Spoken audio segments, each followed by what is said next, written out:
This is a video on how to change your wiper blades on your Tesla Model 3. Check this out. First, you're going to click on the little car button. Then you go down to Service, then scroll up and you'll see Wiper Service Mode. And watch as I click that. The blades come up. Now we're ready to change out the blades. I ordered my new wiper blade. Here it is. I just took it out of the package and ready to install. Check out this little button on your wiper. You're going to push that in. Put a little towel under there just to protect it.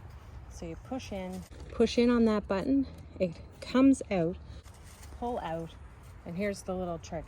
Just put a little bit of pressure downward. Kind of push down a little bit as you're pulling out, and it comes right out. Nice and easy.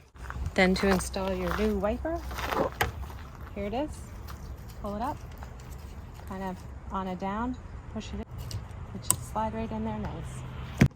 Go back into your settings, into your service, and take off your wiper service mode. There we go. That's it. If you found this video helpful, please subscribe, like, and share.